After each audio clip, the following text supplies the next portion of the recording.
Hi, everybody. Hello. I'm very pleased to have you all with us. We're going to have a very interesting couple of hours together talking about how we should go about reforming the financial sector in Europe. I think we have a few people who are brand new to the Transparency Task Force with us this evening. So for that reason, I'm going to start off by briefly introducing myself and the Transparency Task Force, and then we'll go into it. So I'm Andy Agathangelo. I'm the founder of the Transparency Task Force. We're quite a unique organization. We are an international community of people working together on a voluntary basis to reform the financial system.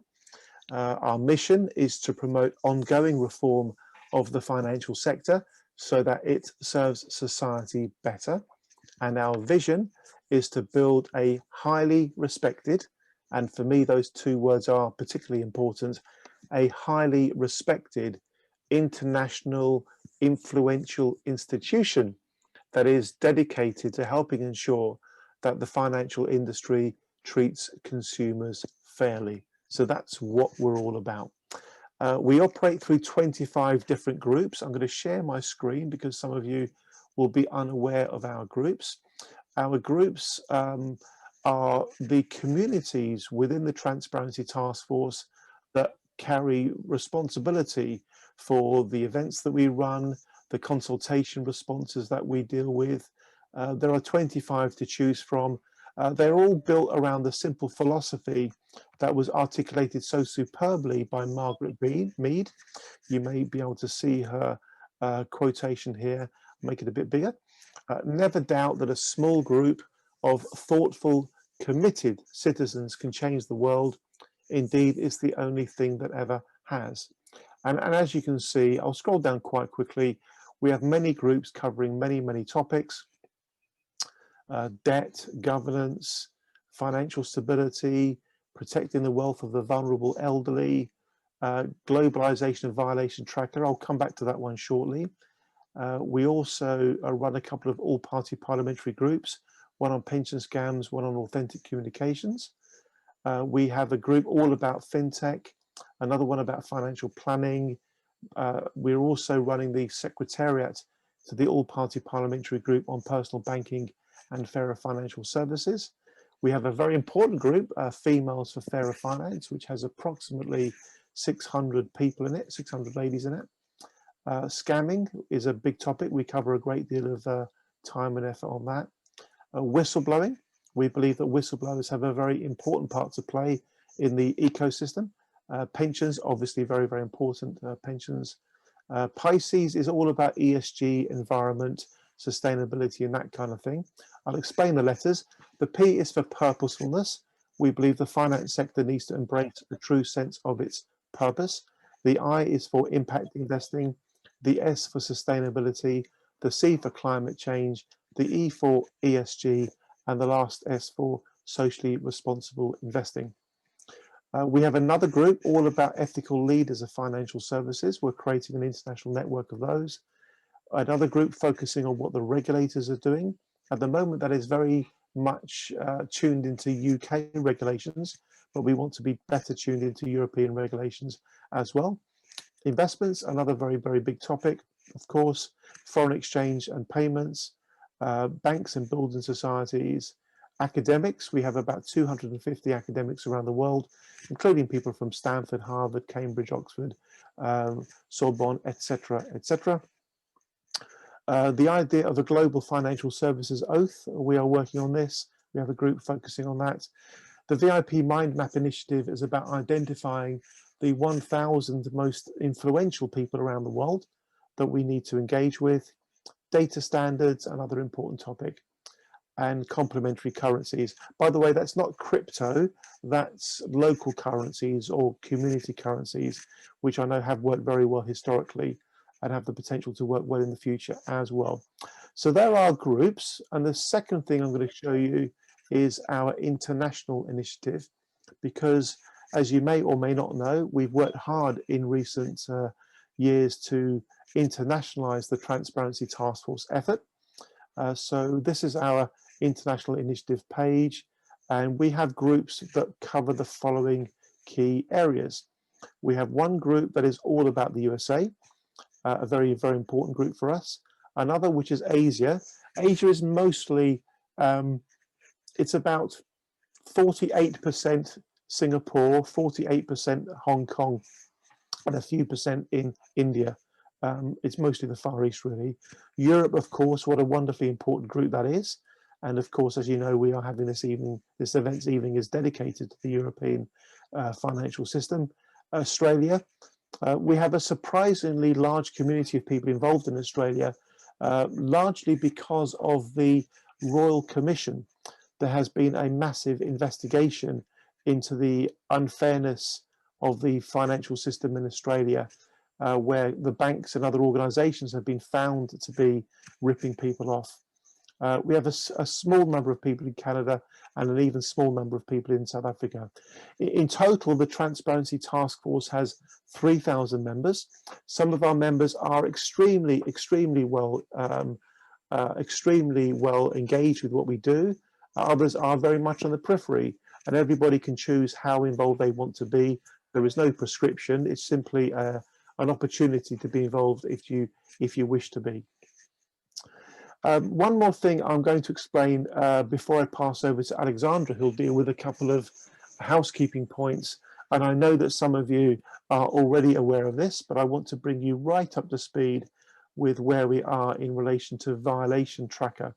So once again, I'm going to share my screen. So Violation Tracker is a database of corporate infringements, a record of which companies are being naughty, so to speak. And this database is very powerful. It works by aggregating the 483,000 civil and criminal cases from more than 300 agencies. These are US agencies only. See, these are organizations that may be anywhere in the world, but these are organizations that are breaking the rules against US courts and against US regulatory agencies. There's a very, very long list of the different agencies. For example, there are obvious ones to do, for example, the Environment Protection Agency comes up a great deal, etc., etc. Another one that comes up a great deal is the SEC, the US Stock Exchange Commission, comes up a great deal as well. Now, I'm going to cut a very long story short to save us a bit of time. Basically, I am absolutely convinced that this is a superb public good, a superb public utility. There are all kinds of people who want to know which organizations are breaking the rules. They could be politicians or researchers, investigative journalists, people focusing on ESG, people focusing on climate change, activists, campaigners, academics. There are many, many different cohorts of people that want to know about which companies are breaking the rules. So I'm very, very pleased to report to you that the Transparency Task Force has been working very collaboratively with Violation Tracker, and the net result of that is that we are actually helping Violation Tracker to come to the UK. So I'm going to quickly show you a press release, or it may be further up the page, excuse me. I will quickly show you a press release that was published a little while ago, announcing that Violation Tracker is coming to the UK. I'll put these links into the chat. Please do take a look at them when you get the opportunity to do so. Now, going back to Violation Tracker, you may think, well, okay, that's good news. It's in the United States of America. It's coming to the UK. That's good. But why is that relevant to Europe? Well, I will explain why on two levels. First of all, what we can do with a database is we can choose a particular country. So if we, for example, if we go to this bit here where it says parent headquarters, I hope you can see this where it says parent headquarters. You can go to that and, for example, put in Belgium. Let's put in Belgium. And it will instantly tell you the violations against Belgian companies against US courts and organizations. And well, I'm surprised at just how large some of these infringements are. So the worst offending Belgian company is Solvay. Forgive me, I may be mispronouncing this, but I would say Solvay. $114 million worth of fines on 109 records. So I don't know much about Solvay, but I do know they've had 109 infringements against US agencies, so much so that they've had $114 million worth of fines. BDO International, UCB, etc., etc., etc. I'm sure that if you're from Belgium, you may recognize some of these company names. I don't, to be frank, of course, apart from BDO. And then you have the individual records. And if we, for example, go to the top of this, you'll see we have Rhodia Inc. The parent company is Solvay. The database does a remarkably good job of matching the company with the actual parent company. And that's very, very, very important. So in 2007, they were prosecuted by the EPA, the Environmental Protection Agency, for environmental violations. They are in the chemicals industry. And what we can now do, they were fined $52 million. That must have been something very bad they were doing. We can click on Rhodia Inc. Can you see on the left-hand side? And it will immediately give us the narrative of the event. It tells us here that they were in breach of the Clean Air Act, so they were polluting the air. Gosh, they had to spend approximately $15 million on air pollution controls.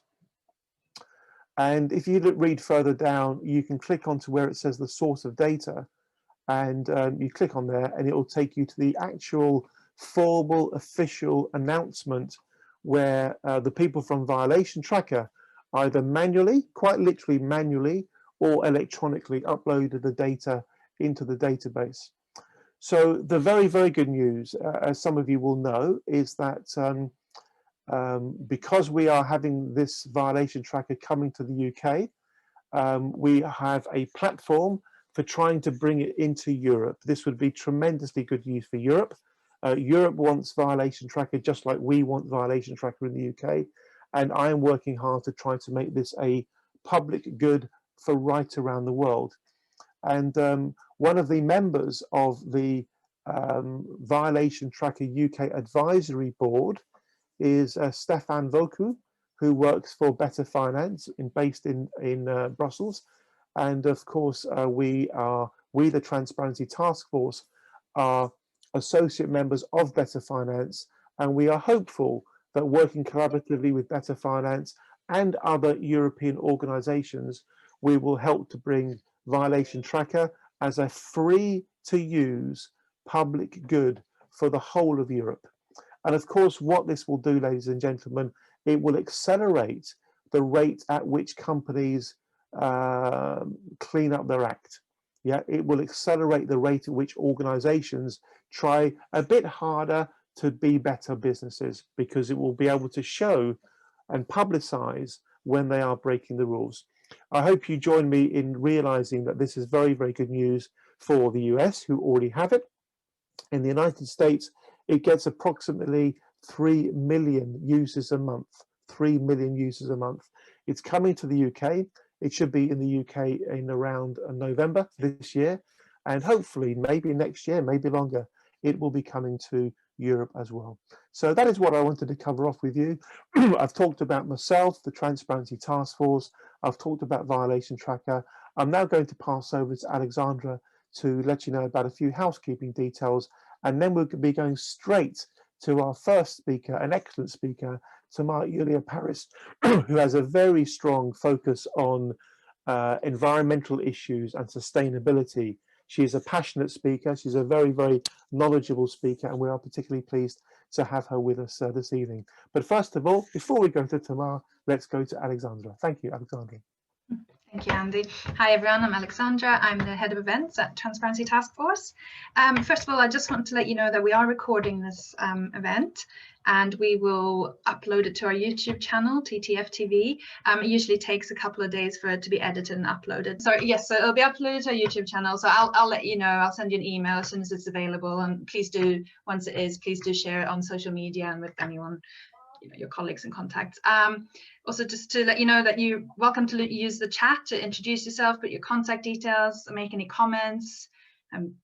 start discussions, etc. I'll circulate all the notes from the chat in a follow-up email that I'll send tomorrow. And also, if you do use Twitter, please feel free to tweet. I'll include our Twitter handle and some hashtags that you can use. Thank you.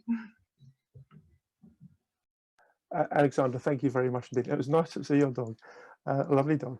Okay, so folks, this is a great opportunity to network with like-minded people. So don't hesitate to put your details into the chat. It could be your LinkedIn profile, it could be your email address, whatever works for you. But please do take the opportunity to introduce yourself to everybody else on the session by way of the chat. Okay, so I'm now with great pleasure going to be passing over to Tamar. We met when the Transparency Task Force came to Brussels a couple of years ago. It was obvious from that meeting that Tamar was in a position to make a very, very valuable contribution to the discussions and debates at the Transparency Task Force. If all goes to plan, Tamar will be speaking for about 10 minutes, and then we'll have about 5 minutes of questions and answers. Tamar, over to you. I'm very grateful for you being here. Thank you. So I prepared a short presentation that is more to give you an overview about what I do believe are the main challenges and opportunities in Europe. Of course, some of them are valid worldwide, and it's not only for Europe, but we are somewhere very well placed to position ourselves there. And I wouldn't like that we forget that we can't swim to new horizons until we have the courage to lose sight of the shore. We are disrupting, and we really need to forget about the past and think differently for the future. I just start by the 5 megatrends that we see now, the 5 trends that are irreversible. So it means that we will never be able to go backwards. Technology, demography, social, urbanization, climate and resources, and of course the wealth, which is going to new economies. And I will try to focus perhaps on the first and the fourth and their impact on the financial industry. The other 3 have a huge impact, of course, on our clients, on our medium-term financial plan. But I would say short-term, where we need to act, is probably the first and the fourth. And we all know now that across all the sectors, whether they are financial or non-financial, and what is interesting and exciting in the current world is that all these sectors are exposed to the same risk and to the same opportunities.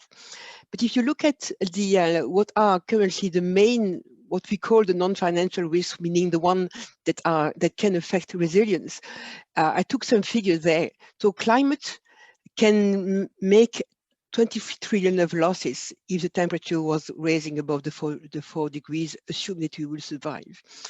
Pandemics, the further one, close to 5 trillion. Cyber, 1 trillion. Reputation, meaning the drop in market capitalization due to a data privacy problem, 120 billion.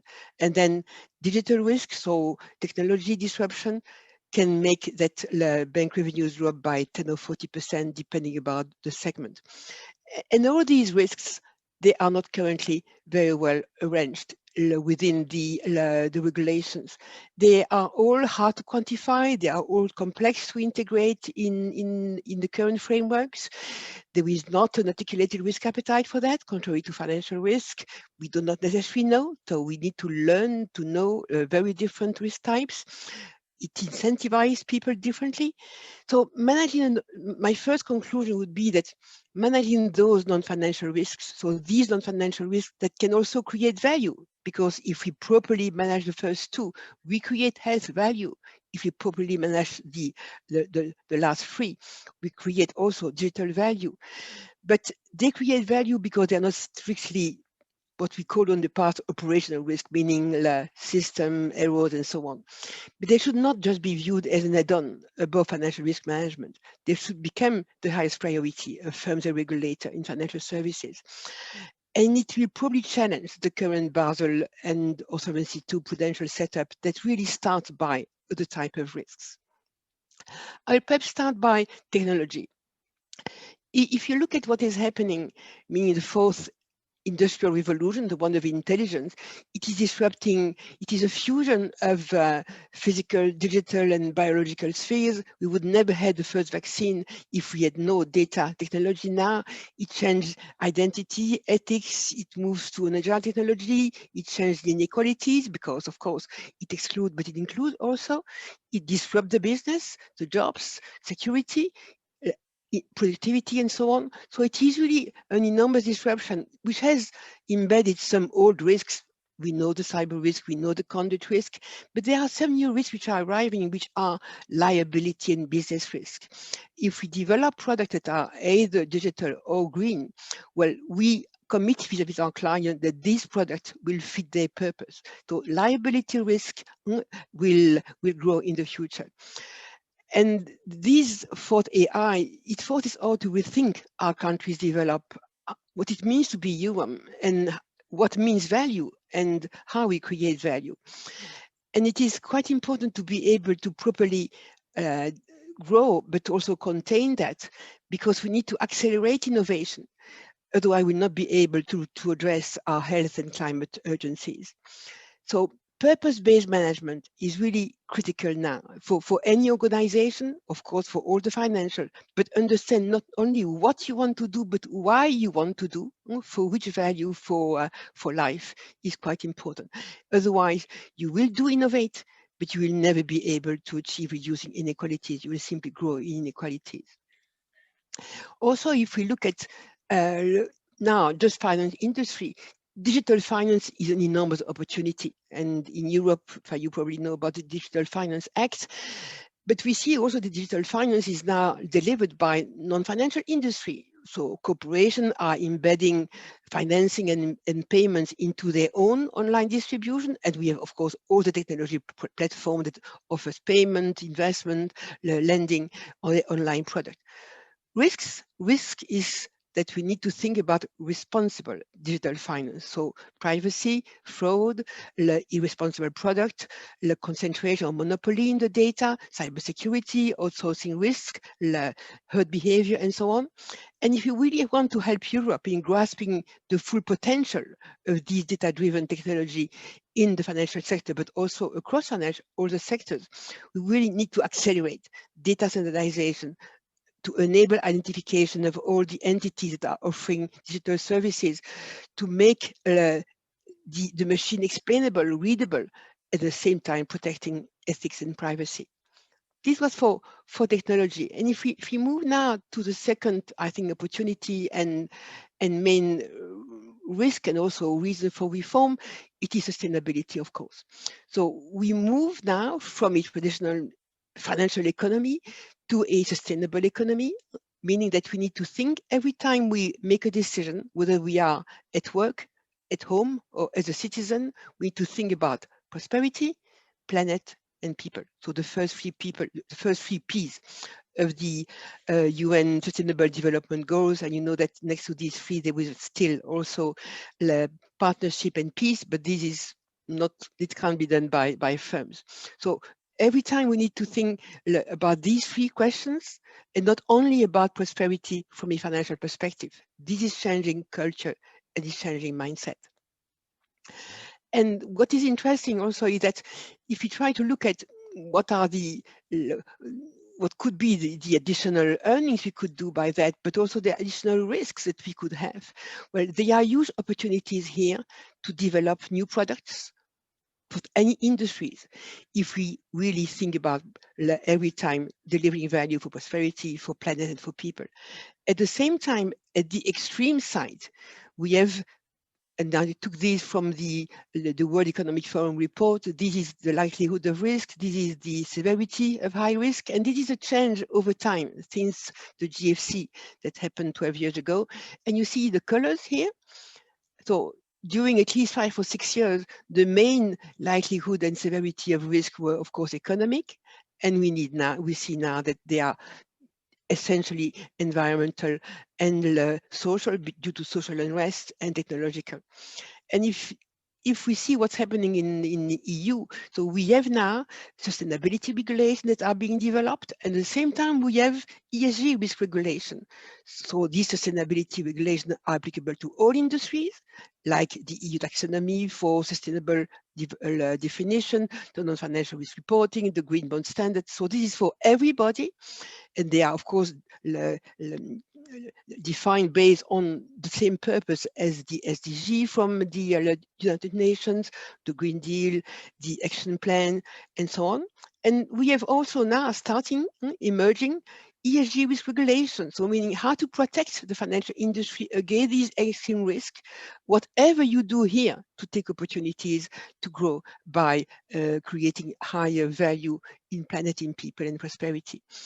And accelerating the implementation of these is critical, because we see expectation from investors, expectation from regulators that are higher now than what banks can deliver, because the companies don't transform rapidly enough. And it is risky because if we do not have that acceleration taking place in the transparency, well, we will see the investment firms starting to develop products that could be much more volatile and than really real economy finance. And accelerating is also quite important to contain greenwashing, because in the past we have been exposed to high credit default, but a greenwashing default, an important greenwashing default in the future would come to the same losses as a high credit default of the past. So we are migrating to, and this is typical to Europe, and it is not the same in the TCFD for climate at the EU level. Here we have a non-financial risk report that looks at two materiality. So the materiality, that what is the impact of this new risk on the company? So what is the impact on your financial performance, meaning also on the financial economy? But this report also and this is specific to Europe, is also looking at the impact of the company on climate. So on carbon performance and the impact on carbon economy. And we are really going through a double theme of performance, a financial performance and a carbon performance. And this is even looking further, because we see now the Harvard Business School, for example, which is thinking about weighting the financial accounts for impact. So we are starting to think about revisiting the performance assessment. So having not only a financial P&L, a financial balance sheet and a financial cash flow, but also something which is incorporates the non-financial value you do create. This one day will change also the way you calculate GDP. In Europe, they have assessed the amount of investment that was necessary to achieve only the energy and climate targets, and these are only 2 of the 6 sustainability targets that we do have in the Green Deal, and the average is 260 billion up to 2030. To make this happen, banks can't support. So we need to have another market, and we need to attract the wholesale private money from outside the banking to be able to do that. So the European Capital Market Union is being set up, that we can, in Europe, have a large market to attract the investment that will be able to support that. So we need standards for climate, for social, for sustainability-linked investment. We need disclosure requirement per product, per type of fund, even for securitization. So this is also something that will be quite important, because if we have these huge goals in sustainability, we need to have also huge investment. And this transparency is also supported by the main 3 directives that we have here, which is the non-financial report for every corporate in Europe, the taxonomy regulation that transforms this report into sustainability assessment, and then the sustainable finance disclosure regulation that is applicable to any financial product which is offered to investors. But what we see also is that because there are huge opportunities, but also because there is very, very low interest rate, investment funds are growing. Investment funds are growing because we need them to be able to support the capital market union growth, but also because there is low yields, and the investors are looking for other type of, I would say, alternative investment. And if we look at what is happening currently in the EU, and it is not different in other parts of the world, but I would say in EU it is quite important, because we were, I would say 10 years ago, the economy was financed by 30 or 40% by the market and the rest by the banks. Here, we have already 40% financed by the market, and it reached 45 trillion last year. So it means a year ago. So it means that we will soon be at market-based finance that will be equivalent to the banking finance. So having a very robust market-based finance is really critical, that we to support the sustainability transition and to avoid that we are starting to propose investment that will actually be greenwashing. And even if the Basel III reform reduced enormously the procyclicality in bank lending by making banks much more robust, we will need now to think about how will we protect the investors. So not to make that these regulations of Basel III, which have been quite efficient and have made that banks have been able to pass the lockdown last year, so that we also have lower procyclicality in the investment, which is not the case for the time being. Important to remember to know also is the growth of interconnections, not just because of climate or social factors, but also because banks are selling to insurers, insurers are buying from investment firms, so there is more and more interconnection. So market-based finance procyclicality and this interconnection, together with the growth in assets, whether it is in life insurers, in pension funds, and so on, require really a particular systemic risk attention. And we will not be able to control that at bank or at insurance level. We really need now a systemic risk regulator, which has systemic risk regulations and not only systemic risk reporting, that we can protect financial stability and continue to effectively support the real economy. So as a conclusion, I would like just to put that on a slide, just to say, well, first, we need a purpose. I copied what Larry Fink, the head of BlackRock, was writing early this year. Without a sense of purpose, no company, either public or private, can achieve its full potential. It will ultimately lose the license to operate from key stakeholders, starting, of course, by the clients. We need to think about the 3 Ps. Every decision at work, at home, as a citizen. First, do we destroy people? Do we destroy life? Do we destroy planet? Do we destroy prosperity? So it means that we need really to prioritize attention on purpose, culture, strategy, on sustainability, on effective resilient plans, avoiding disruptive innovation while reducing inequalities, mitigating climate risk, and taking care about, of course, data security and cyber. Oh, sorry. It is not anymore sustainability through profit. So it is not because you are profitable that you can use some of your profit to ensure sustainability. It will be profit through sustainability. Well, this is what I wanted to say you as ideas just for debate. Again, I put here in on the red part some things that we might debate and for discussion afterwards, of course. Tamara, that was wonderful. Thank you so much. It feels like we've been receiving a masterclass. Seriously, such a well-prepared and such a content-rich presentation. Thank you very, very much indeed. Ladies and gentlemen, before we do anything else, let's please show our appreciation for the preparation and the presentation of an excellent session. Thank you. It's a pleasure. Okay, let's now throw things open for questions. I'm going to kick things off, if I may. In your mind, Tamar, do you believe society, not just in Europe, but society around the world, is ready and willing to pay the price of inconvenience of changing our habits and our lifestyle to enable a sustainable future? Are we ready yet for this? Because to date we have been slow to actually walk the walk. Do you feel there's a change in the atmosphere, so to speak, in the mindset of people around the world now?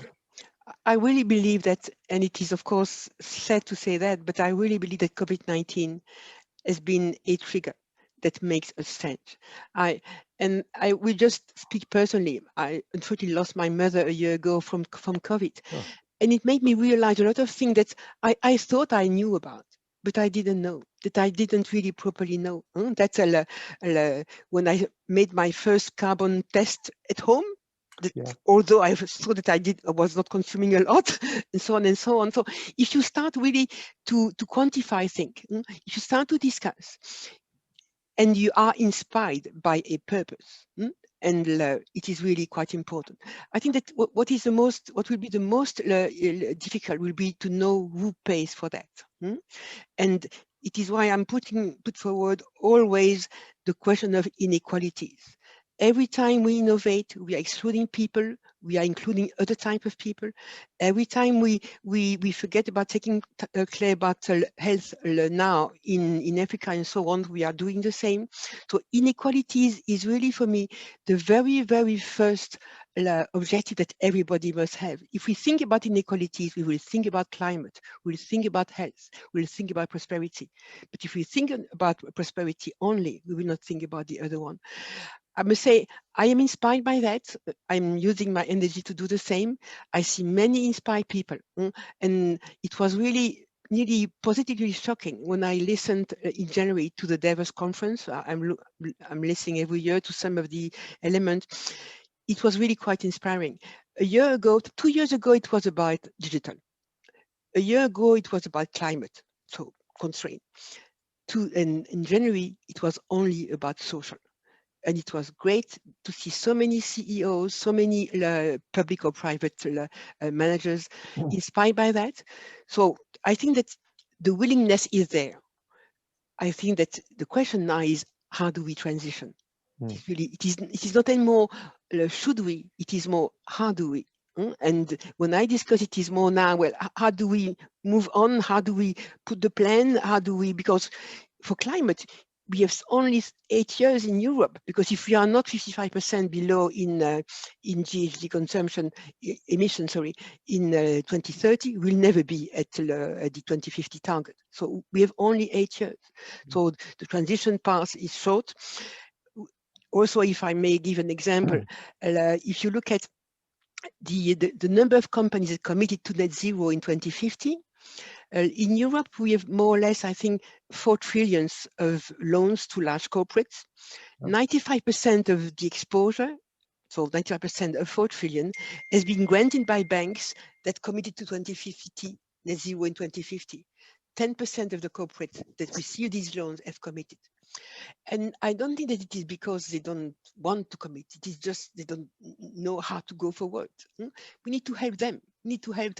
And one of the main things, and I'm sure that Josina, which is also here, will say the same. An important thing is not to think about only investing in green or sustainable.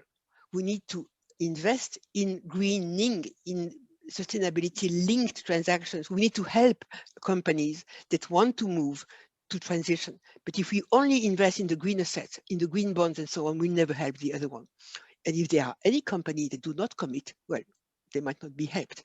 But I'm sure that there will be many, but we need to put our private and public money also in these companies that are transitioning and helping them to transition. Thank you very much indeed. Thank you. This is a really rich conversation we're having. Allow me, if I may, to invite anybody else that would like to ask a question or make a comment at this point to Tamar.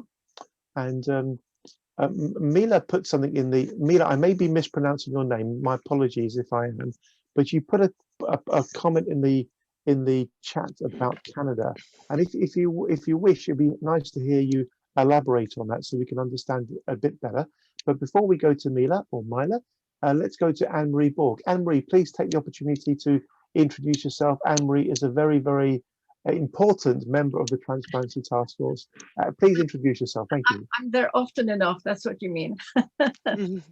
No, I've created a project called the Antara Project, which has to do with the reform of education system and how we look to the future by actually creating these reforms that I think we definitely need. I'm very interested in the financial sector. I'm French, by the way. So bonjour, Tamar. Bonjour. Bonjour. No, what I was going to ask you was, you talk about profit through sustainability. Would that be in parallel with the example, for instance, of Bhutan, where the gross happiness factor is actually working quite well? I know it's a very small country, but it's an interesting factor that they actually rely upon, where they put people first. And does that make any sense? Is that what? Yes, I do believe really, and I'm trying to do that also for myself, and it is not easy, really not easy. No. When I have to make a decision, I'm just saying, well, first, is it negative for people? I would prefer that it is positive, but first, is it negative for people, yes or no? People being not just myself, but the community, the family, and so on. If it is not negative for people, you think about, is it negative for planet? And if it is not and not, you think about prosperity. If we go that route, I think that we try to make better decisions. Of course, they are more constraining, they are more difficult to make, but it is what we create value, and it is what our kids do expect.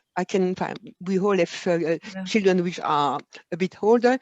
When it was interesting to look at the World Economic Forum report, for example, of January, when the one that I showed you, where you have all these likelihood and severity on one of my slides, they also captured the responses from below 30 years old.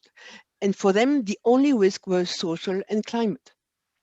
So they will go and buy products, they will go and buy services that have a purpose. And it's the reason why it will be profit through sustainability, because you will not sell if you are not a sustainable purpose, because they will not work for you and they will not buy for you. Yes, thank you. Yeah. Thank you. That was a very lovely exchange. Let me go back to gallery view so I can see everybody once again. Please raise your hand, either literally or digitally, if you'd like to make a point at this stage. Okay. Mila, I didn't. Mila, do you want to explain your question there? Hello, I am a newcomer to your group, and first of all, thank you very much for this opportunity. Yes, my question is very probably difficult to answer, but still, I think that such an audience can give this answer. I worked in Brussels for many years in the European Parliament, and I worked with the Sustainable Goals development and all this stuff. And in Europe, it looked to me like something very achievable. Now I'm back to Canada, and after COVID, have a disaster in our economy, real disaster. And first of all, low rates, as in Europe, as in the States, as in Canada. It's paving the road to the hyperinflation, and everybody with economic education, they understand this, and many people urge to stop this, but I don't know, Feds don't want to do it, central banks don't want to do it. So my question is, yes, some companies probably would like to invest in sustainable development, but the investments today will cost almost 10 times less tomorrow. What can the industries, what can we do with this money then? And the second question, this money most likely will be changed, so to digital money or something else, because we all know that dollar today is losing value every day. So, and the euro also is not as valuable as it was.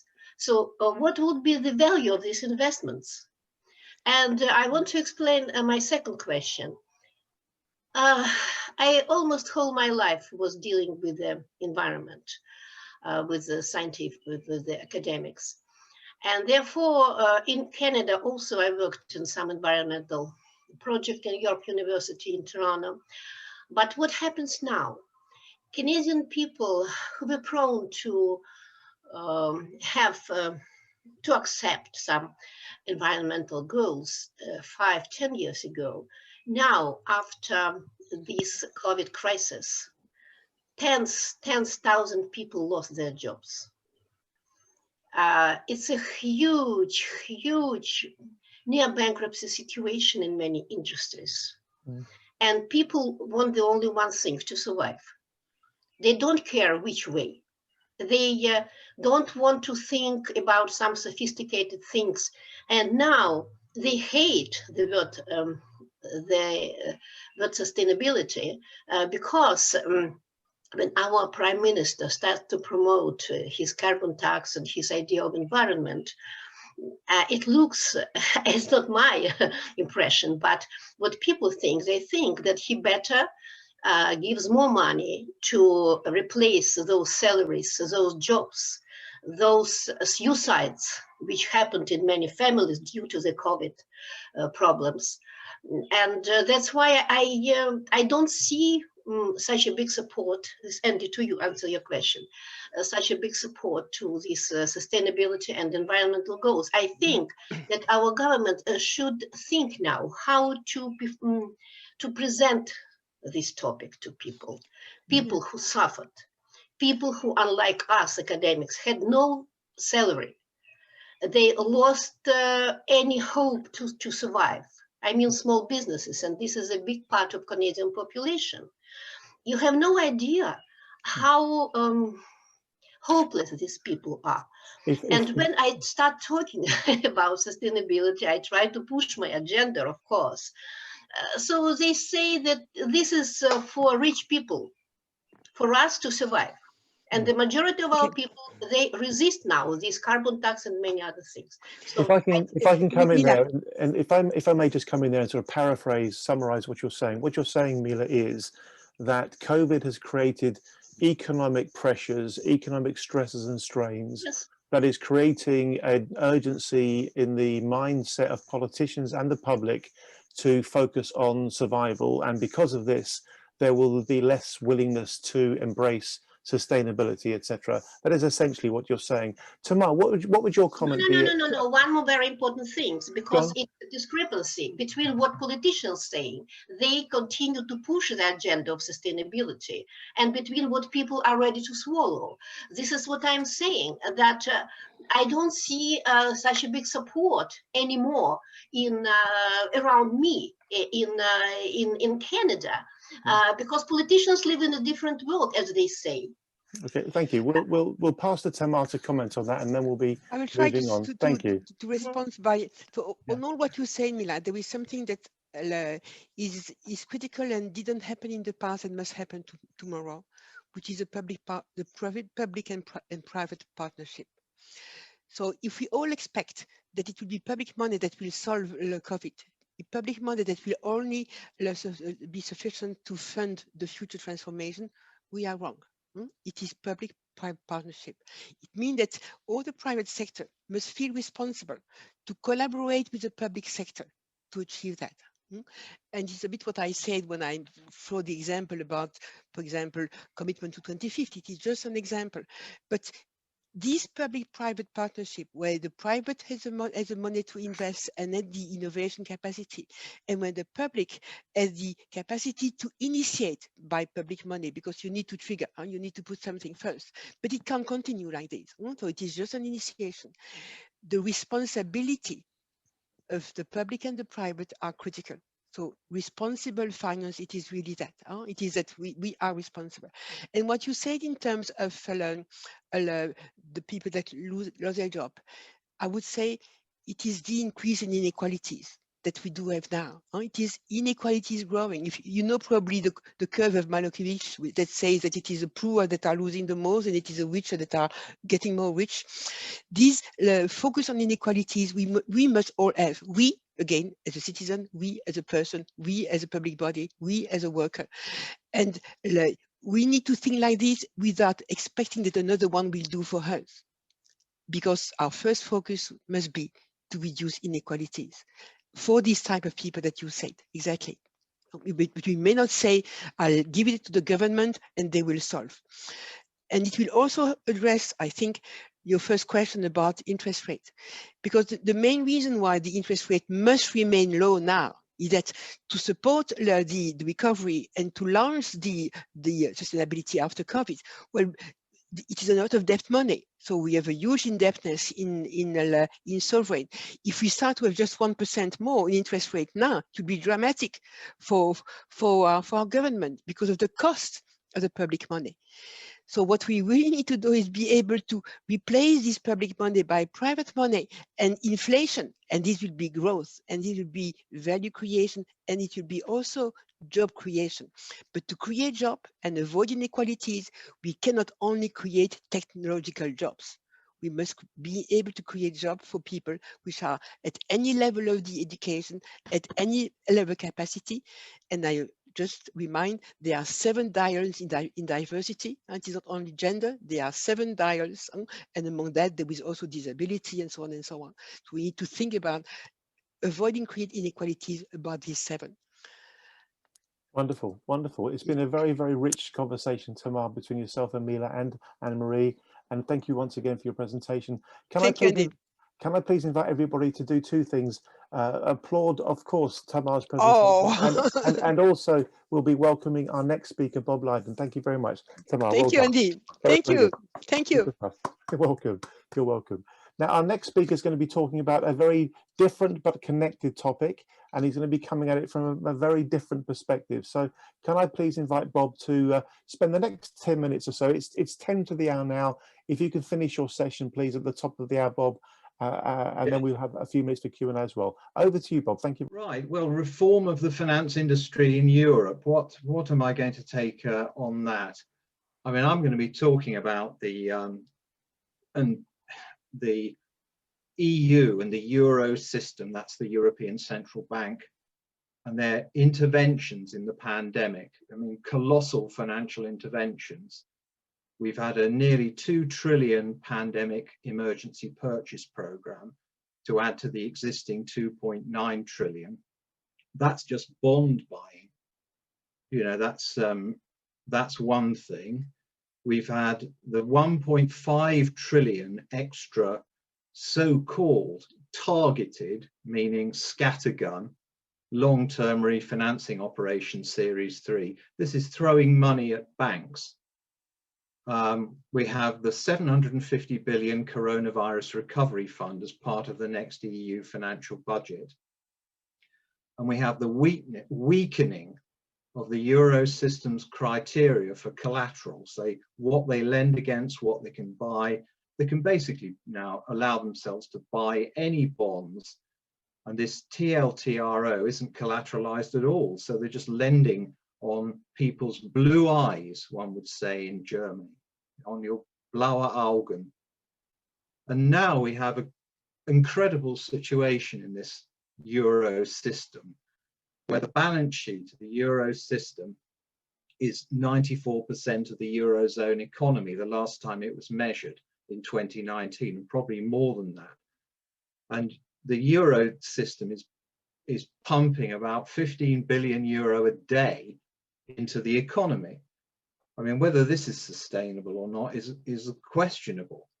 And we've departed from all, I mean, it's okay talking about you don't get anywhere unless you lose your hold on the shore.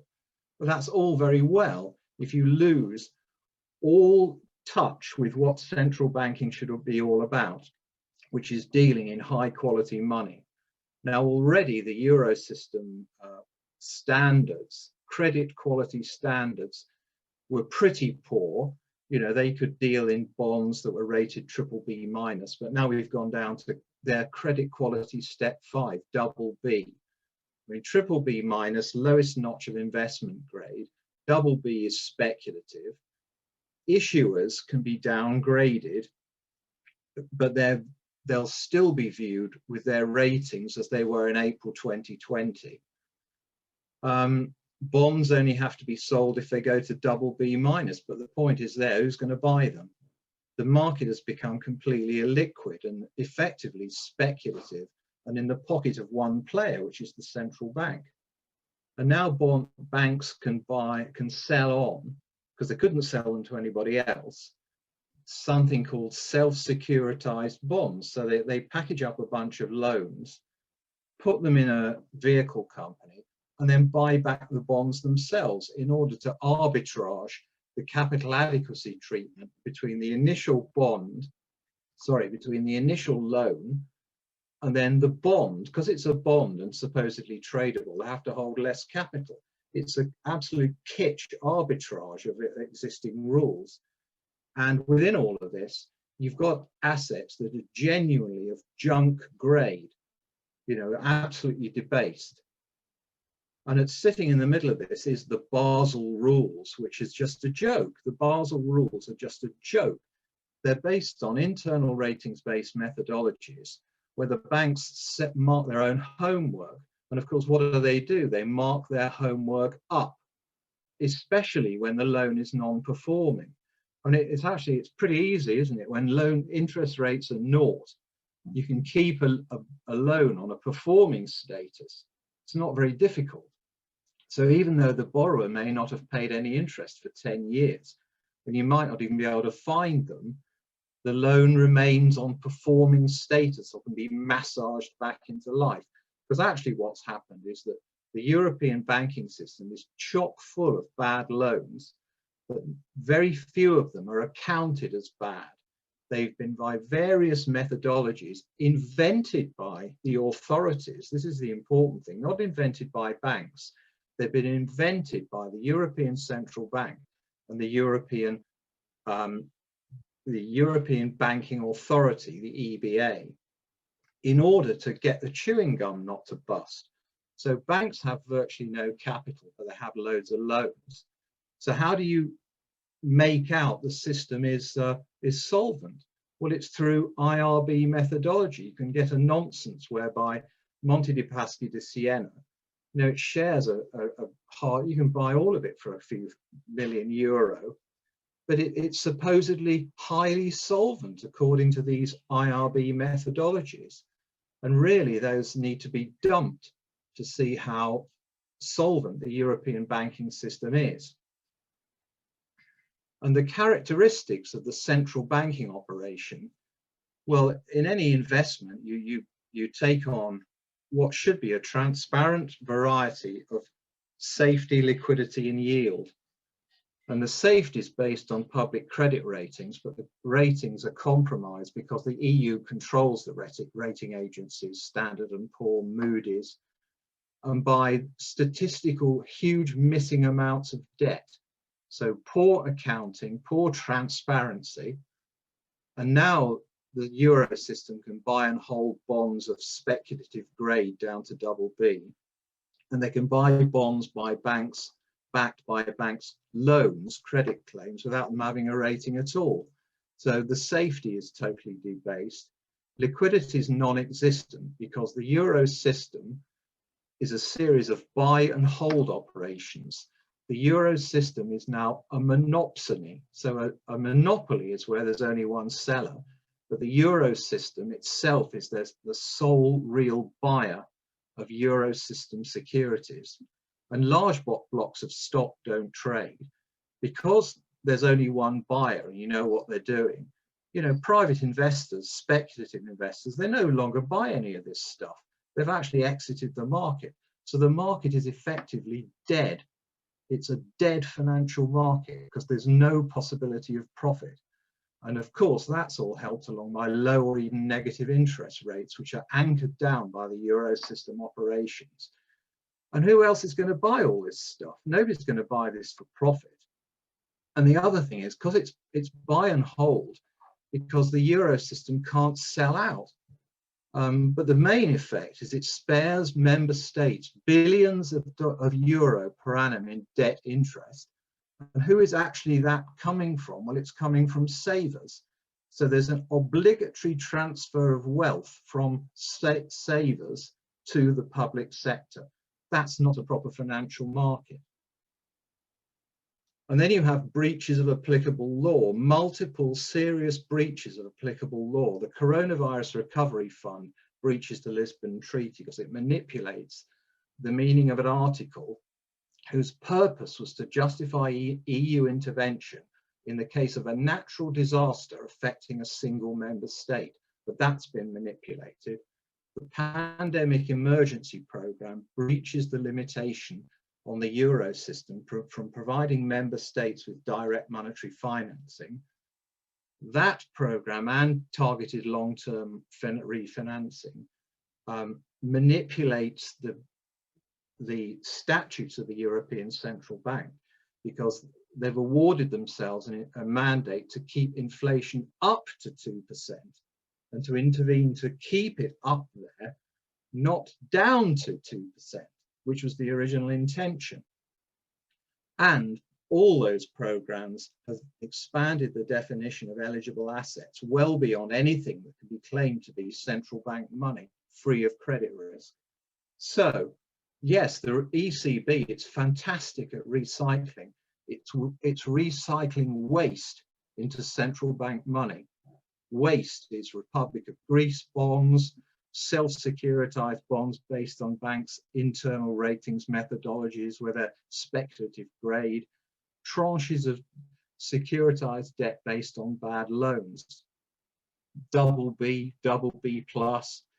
This is garbage, but in Euro system terms, it ranks as central bank money, money that is free of credit risk in Eurozone terminology. And how do you reform that? And people say to me, well, why is the UK doing so much better? And I say to them, we're 2 miles up the creek, but we've got a paddle, which is sovereign control over our own currency. That doesn't mean we're not heading down this same appalling direction. I couldn't agree more with Mila. This is heading towards high inflation.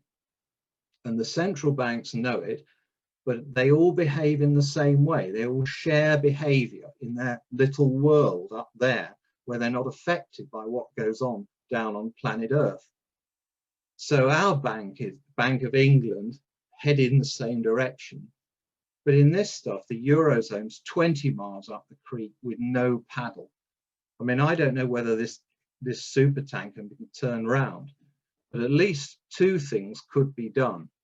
That all the banks who fall under the single supervisory mechanism should stop using internal ratings-based methodologies. And this Archegos debacle, the prime brokerage thing with all these equity swaps, internal ratings-based methodologies played a critical central role in that, because you can see Archegos had $10 billion of money, and the world banking system lost $20 billion in dealing with them. So the ratings-based methodologies that assess the risk of dealing with Archegos were wrong by a factor of 100%. Okay, it's Credit Suisse that took the real whack, and they're not in the EU, but the same methodologies are shared between the different supervisors in different countries, and they're in place everywhere. So we have to move away from that to something where the risk is assessed based on the face value, not on a fraction of it. And in the EU, we should have comprehensive accounting of public sector debts and not continue to allow all sorts of debts. And I particularly pick up on Invest EU. This is a program to create off-balance sheet indebtedness for the public sector, ostensibly to invest in particularly green. So, that's popular, isn't it? But it's a significant buildup of more debt on behalf in terms of what's already there. But of course, when it comes to measuring it, Eurostat, it falls outside the statistical figures whereby member state debt is accounted. So that last point, or both those last points, are colossal failures of transparency in the European banking system. And I'm not saying that the UK is immune, certainly not from the first one, but we don't have the second one. And I cannot see how the whole thing starts to move forward unless these problems are resolved. Thank you very much indeed. You paint a very interesting picture about Europe as you see it.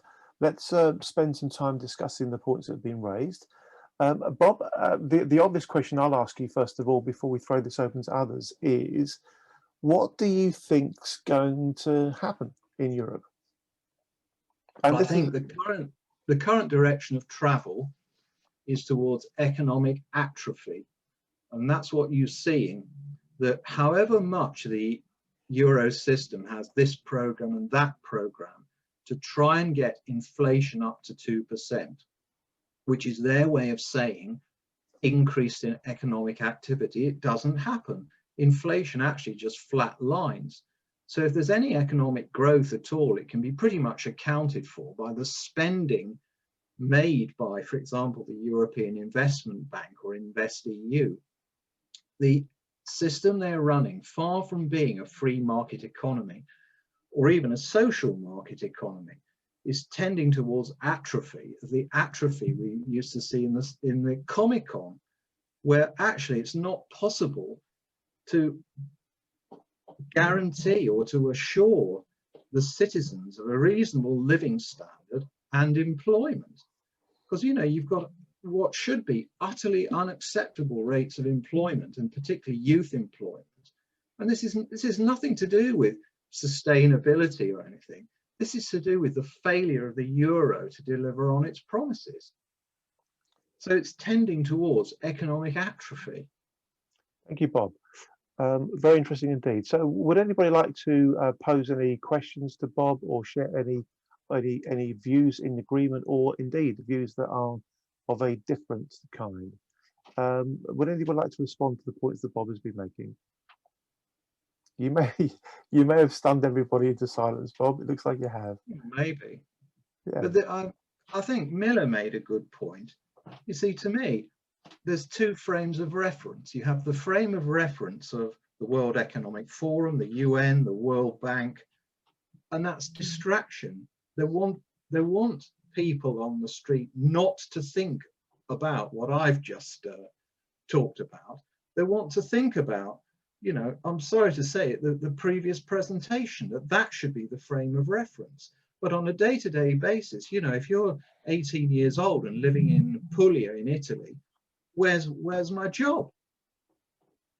And it's fine for the European authorities to say, oh, well, I mean, you know, we're going to spend another 300 billion euro.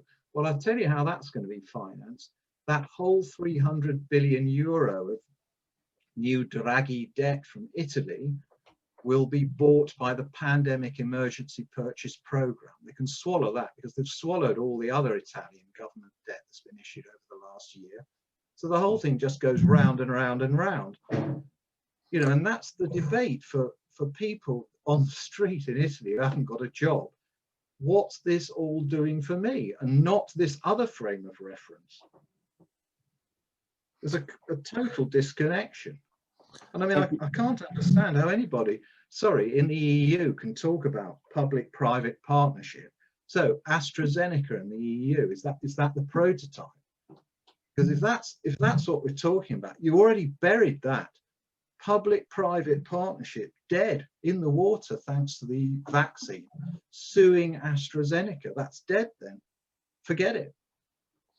Thank you, Bob. Any final comments, questions in relation to Bob's talk before we move on? We'll be moving on to Jacina, and then after Jacina, we have Eduardo from Carlucci from Better Finance. Then we'll have a short session from Krzysztof Grabowski. Nice to see you, Krzysztof. And then we'll have Ian Beach as well. Can we take the opportunity to show our appreciation to Bob for his session, whilst also introducing Jacina? Thank you very much, Jacina. And thank you very much, Bob. Thank you. Super stuff. Jacina, over to you. Thank you. Thank you. Thank you very much, Andy. And thank you to the previous speakers. I think I'm veering between horror and joy as I listen. And I think that is the situation we're all of us in. Horror, because I do agree with quite a large part of what Bob is saying. Not everything, but I do agree with a large part. I think the transparency is a big issue. I think we are in Europe moving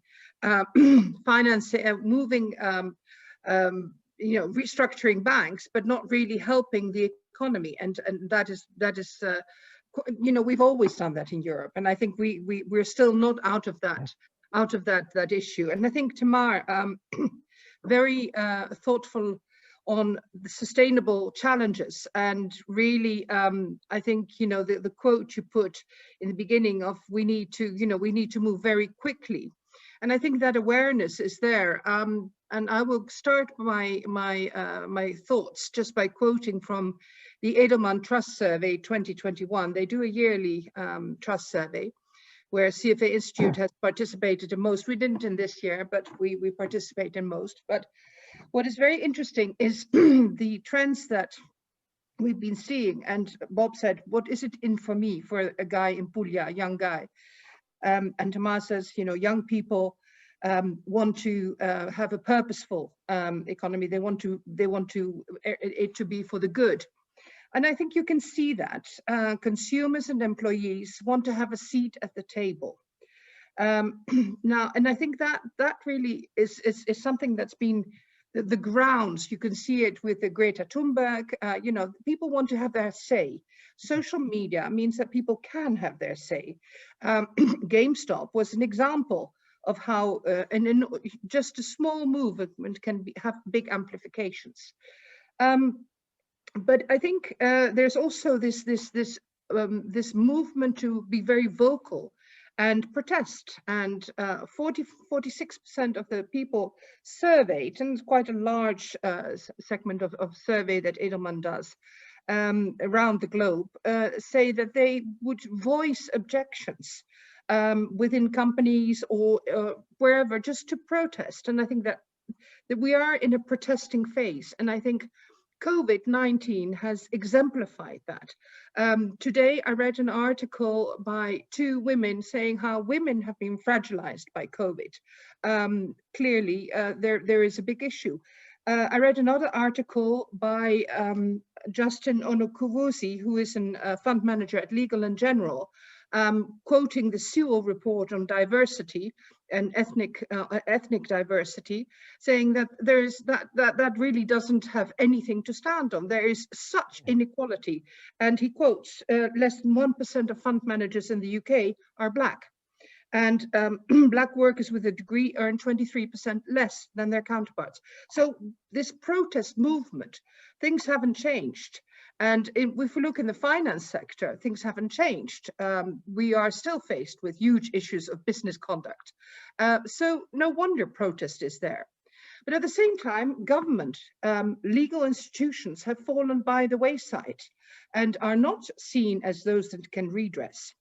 Companies are seen as being able to move. So CEOs of companies have to lead on societal issues. What Larry Fink says in BlackRock, yes, but you have to walk the talk. We've been having conversations with CEOs of investment management firms around the globe, and clearly there's a sense of you're going to be held to account. And I think that is a major mover arising from COVID. But however, all the underlying conditions are incredibly difficult, as I've said, you know, with sort of diversity, the gender issues still not leading there, etc. So can businesses fill the void left by governments? Well, no, at this current moment, because businesses owe to shareholders. What, do they have a democratic duty? No, not yet. So do we need to rethink the purpose of a company? Do we need to rethink all the different pieces that make up a financial market? Yes, we do.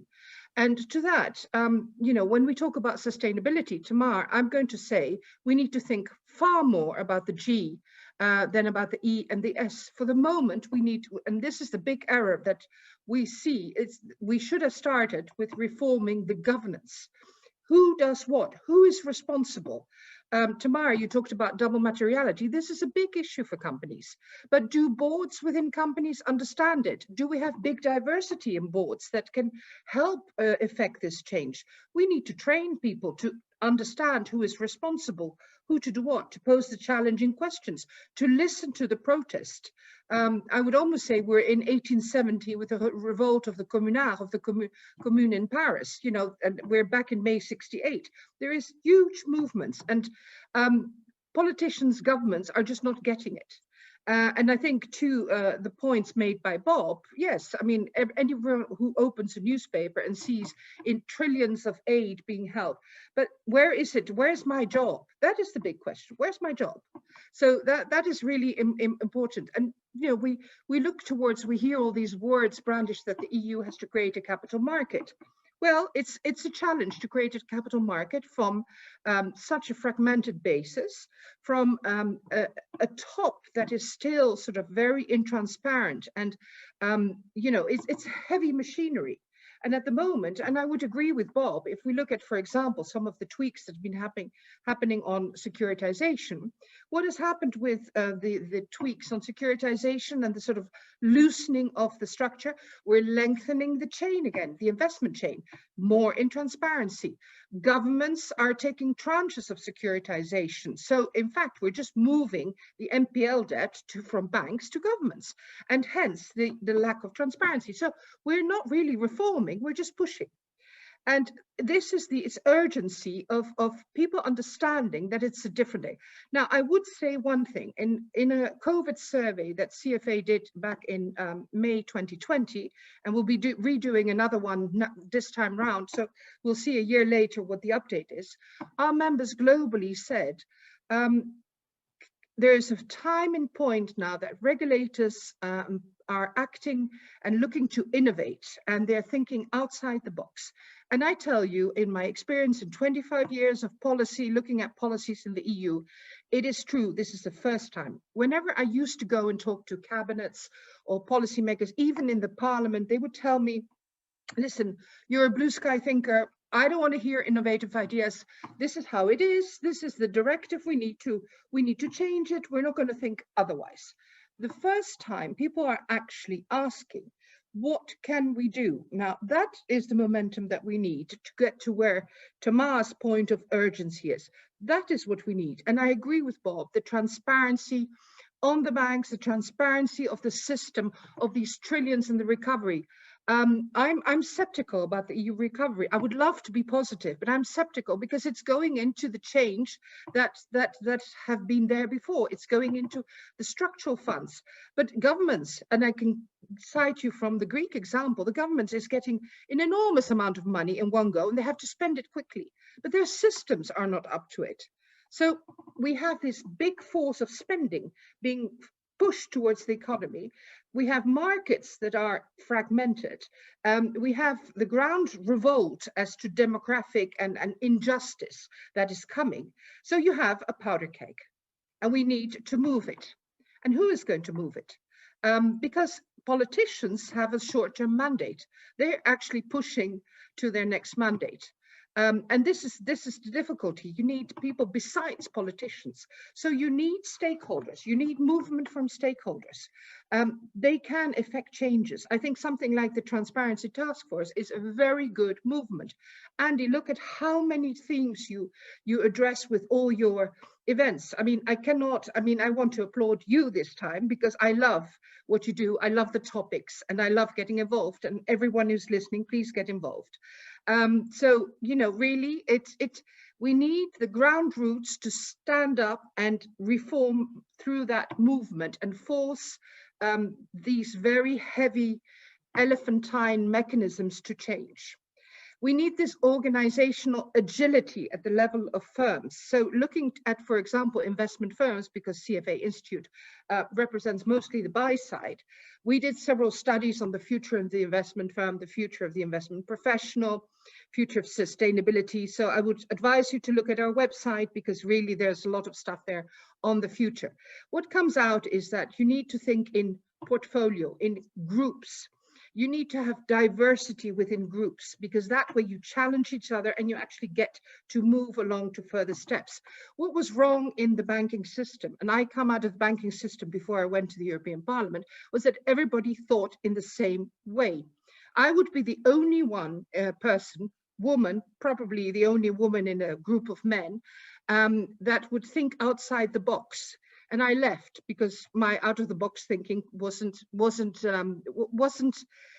taken forward in the banking sector. So, and when I started, just as a sort of additional kind of little thought, when I started my career back in the early 80s, I started in the UK in a merchant bank, and there was a theologian, there was an economist, and there was an archaeologist, there was a geographer, there was a lawyer.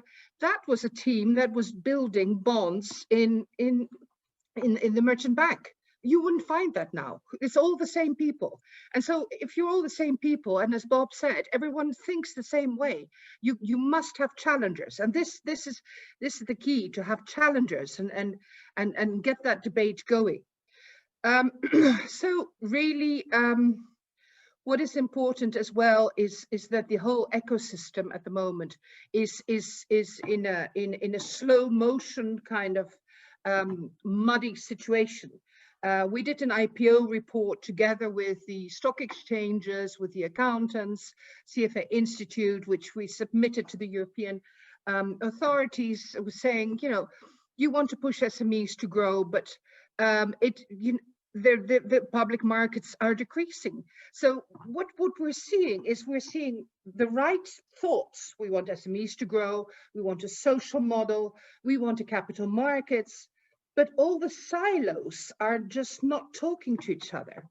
And this is key. You must get different silos talking to each other.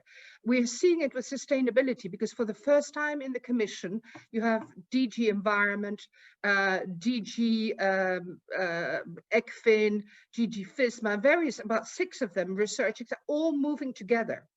That is signs of something beyond that silo approach. So that is good. But it's very difficult. How do you promote a European equity culture? How do you get away from debt? How do you promote that different action into investment? Because people are still dependent on national systems, on consumer protection, investor protection. So you cannot drive it through the EU. You cannot do financial education at the EU level because it's all national. So there's still so much. Either the EU is going to have to decide to move a lot more stuff up at the EU level, and we should be agile at the top level, or we have to move it down again. We cannot stay where we are. And I think that is this point in time that is really, really, really important. And then lastly, I would say what is important as well is to realize the urgency within. So we have the EU, and I think Bob mentioned it, that the UK is 2 miles upstream and has a paddle and the EU doesn't. That is true. But the UK also is on its own, and the EU has that strength if it harnesses it to be that big market where people want to trade with it. Biden, yes, of course he went to the UK, but he also went to the EU. So it is important, the dialogue. China is talking to the EU and less to the UK. China is looking on its sustainability programs to the EU and not to the UK. So this dynamism, and I think the UK and the EU must come closer again, each two with a different.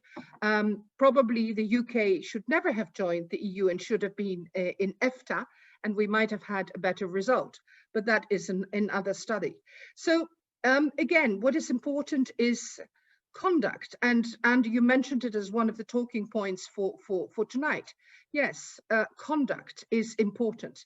You know, you cannot reform if you are corrupt from the inside, and the financial system unfortunately still has a lot of issues on intransparency, mis-selling, thinking first of the financial institution, not of your end customer. This fiduciary responsibility is going to have to come there. CFA Institute, we think about ethics and that fiduciary duty. That's our mission. We want to get there. I would love it if that pushed through. But here I'll stop and open for questions.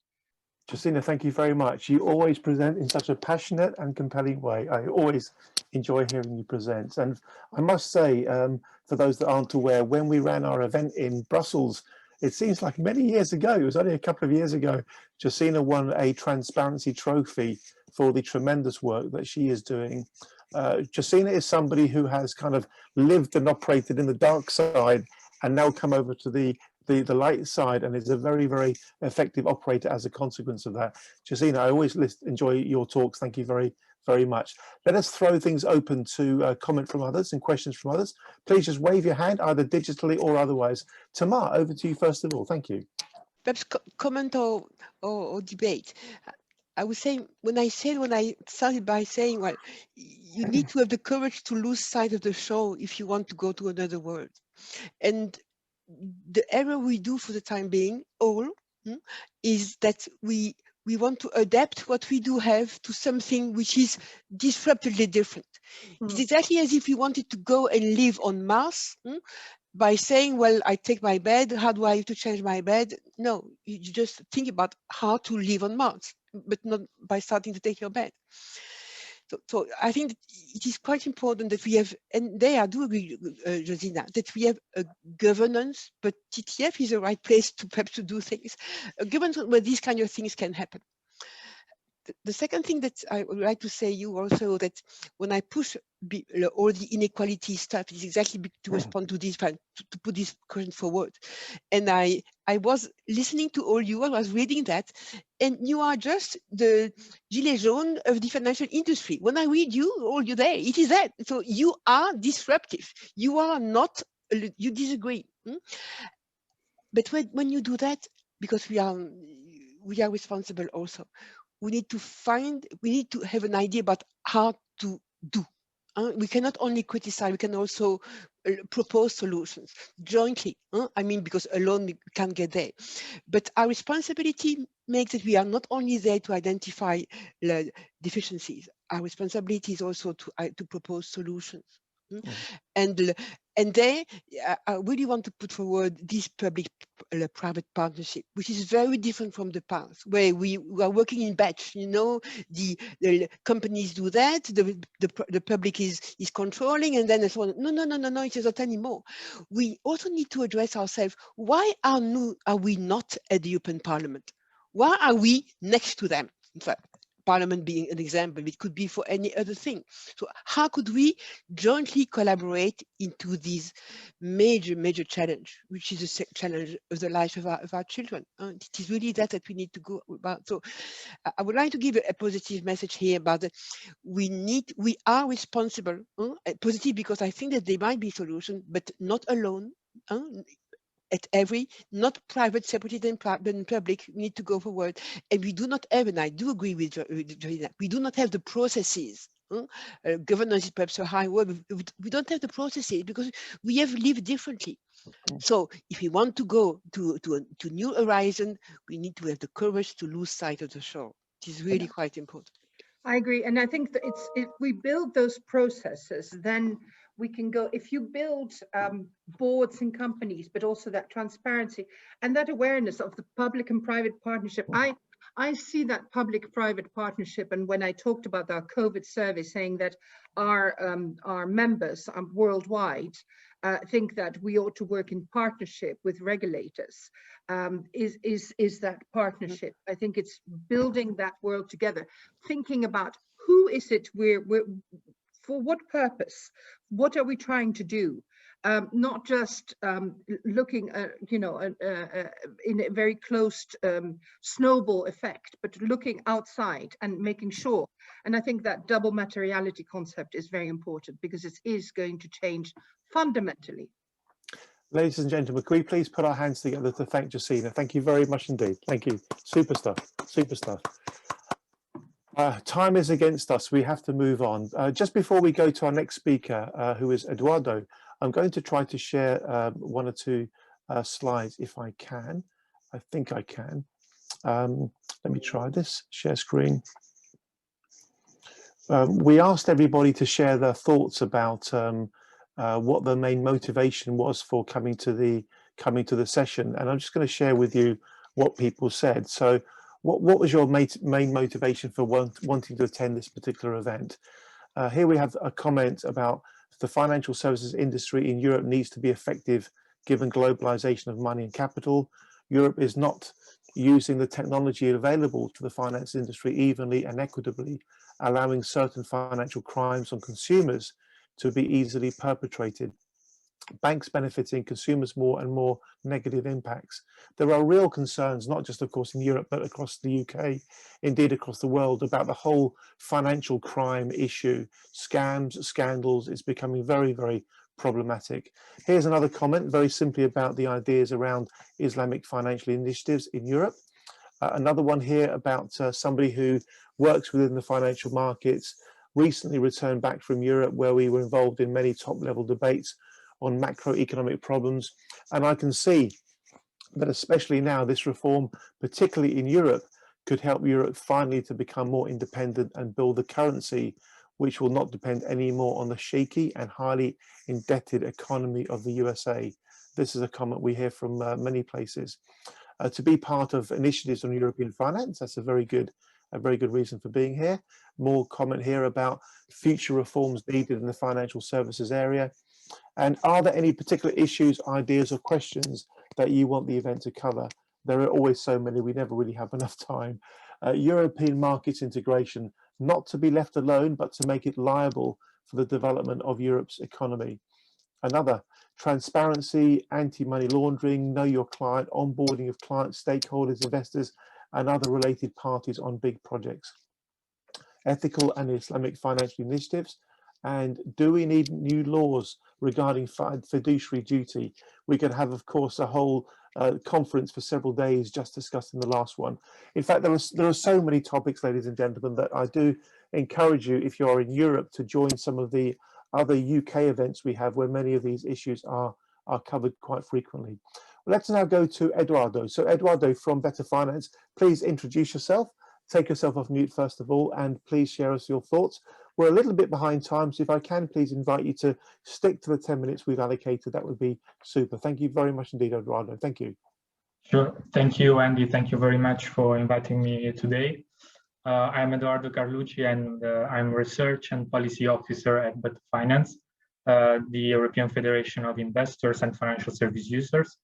So I would like to today to tackle as a topic the present environment of the young generation of EU investors, also in the context of the EU regulatory framework and the new wave of digitalization. So as you know, the COVID-19 restriction have triggered many behavioral changes and has increased digitalization, the digitalization of services.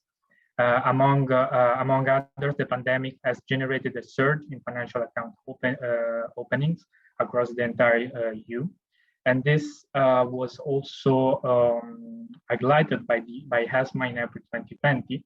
And many new EU savers took financial actions, and they actually opened accounts with online brokers. And this phenomenon was also observed in France, for example, by the AMF. And in UK, also in relation of cryptocurrency and crypto trading. Also from Better Finance members, they showed that there are significant evidence on the increase on the number of active retail investors. This, for example, in Austria, France, Belgium, and Denmark. And indeed, the number of EU savers that are becoming active grew by 60%. And as well, it also increased the trading activities of the previously active investors. But anyway, the most important thing on this is that the spike in the number of retail investors is the age, as most of these new investors are aged between 19 and 35 years old. And so the interesting thing is that we are looking at the new brand generation of investors, which are young, they're eager, they're digitally literate, and they are tech savvy.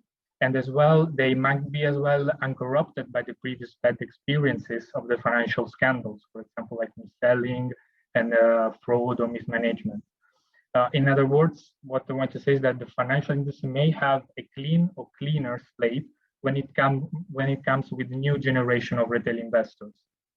Therefore, I think that what we do now, and by the end of 2022, will be extremely important for the Europe capital market, because either we lose a new generation altogether once they are faced with the bureaucracy, with the lack of transparency, with information overload, but as well because of mis-selling and high fees and poor returns, or otherwise we prepare an attractive and welcoming environment to raise the new generation of investors.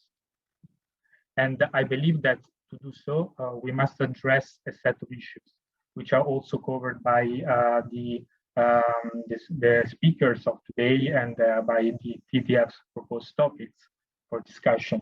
And for example, it's very important to start by reforming the regulatory framework in what concerns the retail investor protection, and continuing with ensuring the compliance with the fiduciary standard and the best interest rules. I believe that these are actually the urgent and short-term steps that need to pave a way for a new investor and potentially for other investors to come. As you know, Better Finance, I also advised EU regulatory authorities for many years to simplify the regulatory frameworks and also to increase the legal clarity and simplify the state supervision and eliminate the loopholes and that leads to the consumers to detriment. And at the same time, the investor protection framework must also be leveled and ensure that the high standard of protection for any and all financial service users. However, what is concerning about this is the piecemeal approach that is being used in the EU law, by which the regulation is more it's product specific and has created 7 distinct regulatory frameworks for retail financial products. At the same time, we need to push for more compliance, so with the fiduciary standard and the fiduciary duties, as was also expressed before by Justina, and there is a need to act in the best interest of the client, as there are many new practices that have been proliferated so far, and they aim at delivering cheaper and free and apparently better investment services. They sometimes come with a severe conflict of interest, and the competition is no longer based on the best execution of services. Therefore, for this reason, having vested the interest in obtaining more money through inducements and higher fees, this has led the consumers having their capital placed in products that over the long term deliver poor outcomes in real net returns. As well, we think that when it comes to public enforcement, that the regulatory authorities are not well equipped to adequately supervise and enforce the various retail investor protection rules in the market. And as well, Better Finance launches each year through position paper, research reports, and call for action from supervisory authority. But this remained unheard for several years in a row. On the private enforcement side, for example, there is now the collective redress that was enacted, which is a new directive that establishes the minimum harmonization and parallel regime, but this will not apply before the 2023. And until then, the non-professional investor that will be left with inadequate judicial recourse procedure at national level. And in addition, this directive again excludes non-professional individuals investors that they invest in shares. So the main problem here is that this boils down to an inadequate experience of investing for the financial savers, which has eroded as well their trust in the financial markets and their propensity to take financial action. To make some concrete examples, for example, regarding also the digitalization, there is the Wirecard scandal, which is an example in which the German financial regulator did not consider Wirecard as a financial service provider, admitting that there were shortcomings in the supervision of the fintech company. Also, based in our research, many European fintech companies are treated as technology or software companies rather than financial service providers, even if these companies are duly registered as financial intermediaries. And to this extent, what we would like to see is that we need to extend the regulatory harm to this new business ecosystem in order to offer investor protection and to preserve also the benefits of the emerging instrument and also the underlying market. Another concrete example as well was also mentioned before by Justina is the GameStop case, which show actually the new wave of retail investors, which has increased, that are using these online brokerage platforms, like for example, Robinhood in US and Trade Republic in Germany. And as a first site, these platforms, they seem to provide very cheap brokerage activities, but actually their business model can that use the payments or the payment for order flows, PFOF. This can hide some conflict of interest between their duties, the duties of the broker to the clients and to the third parties. So there are several issues on this system, which actually place the interests of the parties involved in the order flows before the needs of the end investors. And as well, the interesting part is that the EU regulation bans these practices, but exceptionally allows the remuneration or non-monetary benefits received by the trader to improve the execution of the trade order.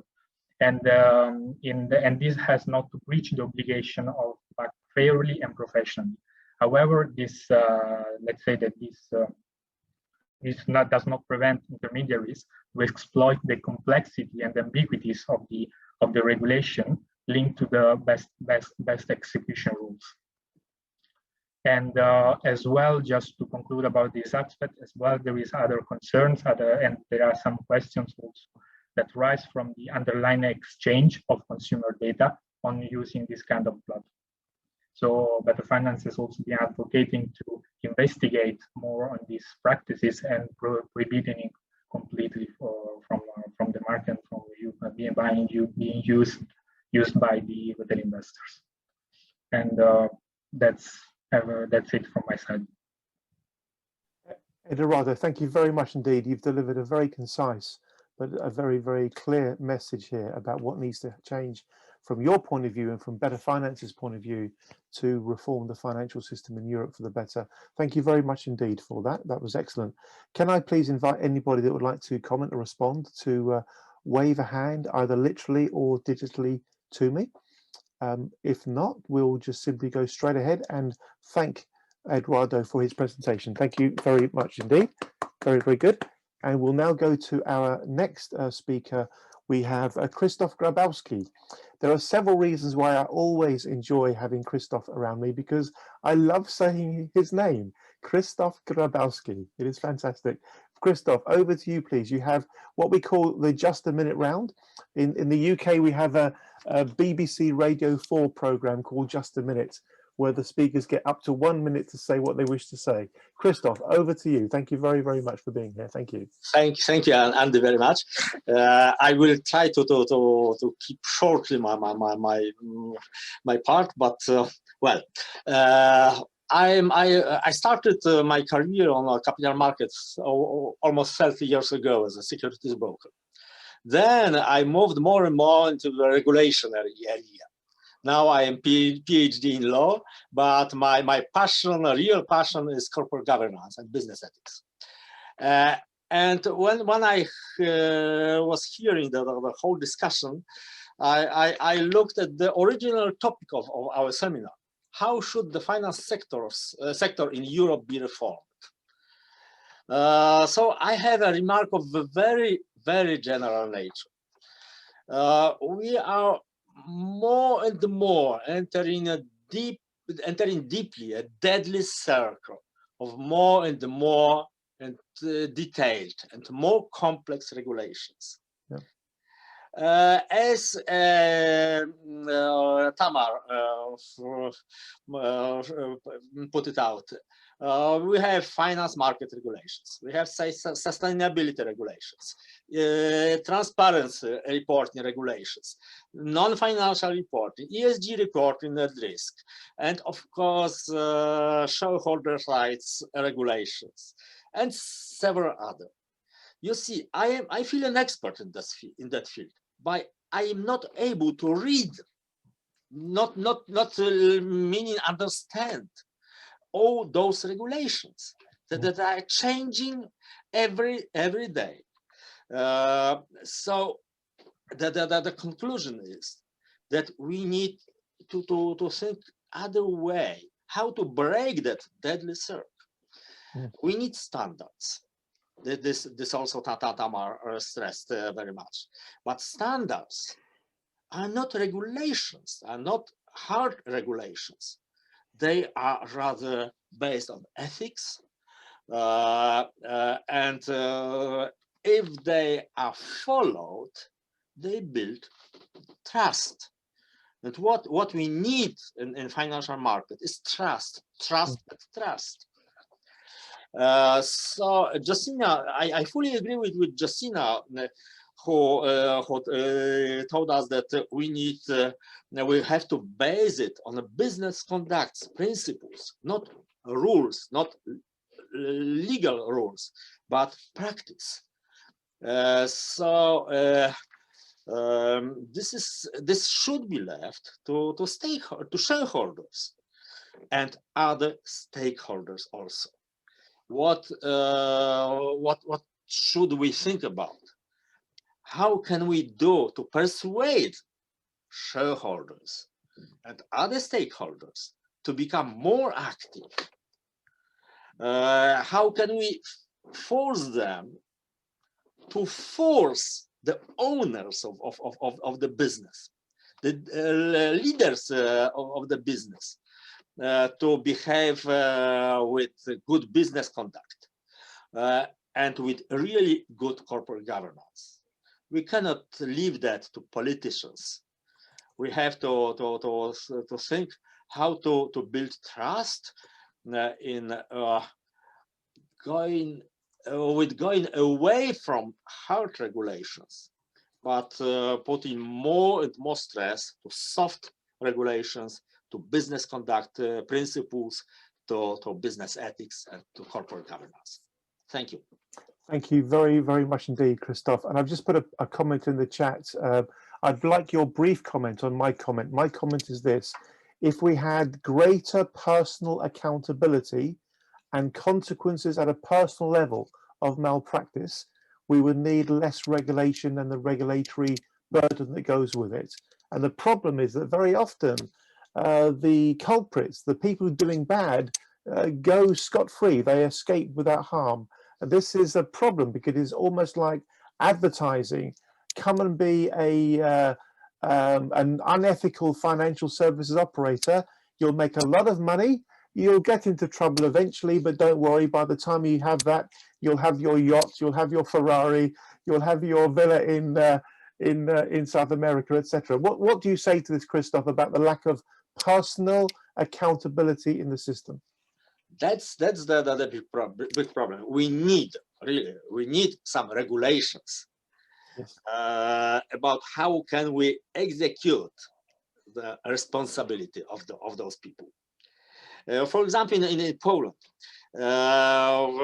we have a two-tier system in Poland. So management board and supervisory board.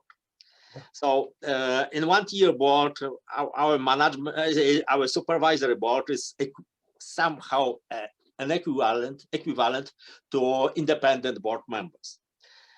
But in Poland, supervisory board members do not feel responsible for anything. Mm. In theory, we have some regulations. How to force them? How can we penalize them for not executing their tasks? But it only starts now to make them to really understand that they can be penalized. Yes, yes. So Very we good. need, but we need not necessarily new regulations, but we need a consequent execution of those regulations that already exist. I agree wholeheartedly. You know, in the United Kingdom, the primary regulatory response to the global financial crisis and all the malpractice by all the banks was the introduction of SMCR, the Senior Managers Certification Regime. And this was lauded in the regulatory circles as the way forward, to have a senior managers responsible. And if they offended, then they would individually become accountable. But for some reason, for reasons I do not understand, the Senior Manager Certification Regime in the UK has never been properly used once in 5 years. So there is some question here, and I hope I'm not being impolite by putting this question out there. There is some question about whether the lobbying within the industry in the UK and perhaps Europe as well is so powerful that it protects the interest of those with the power at the top and stops them from getting in trouble. That is why this question of regulatory capture is coming up time and time again. Christoph, thank you very, very much indeed for your contribution. And as you know, I had the pleasure of being at your conference last week, and the very best idea I've heard for a long time came from Christiana, who spoke about the idea of independent audits. And I'm hoping that perhaps she'll mention this idea later on because it is a terrific idea. We have a hand up from Anne-Marie Borg, and then we're going to go straight to Ian Veach. Anne-Marie, please speak. Yes, just very quickly, it appears to me that it's like the segment of an orange. I think we have so many facets to deal with to actually bring the whole picture together again. We have the accountability and basically punishment, if you want, or whatever. And we also have on the other side the prevention from the education and training kind of angle. So all of this sits there like an open orange, and it's a question of tackling all the segments and then bringing them all together so we can actually promote this change. And it all is linked with transparency, all of it. For me. It is. Transparency will answer all the world's problems. I guarantee it. I'm only joking. Thank you, Anne-Marie. Let's go straight now to Ian Veach. But just before he does, I'll make the simple point of this. One of the most powerful levers, one of the most powerful ways to influence behavior is deterrent.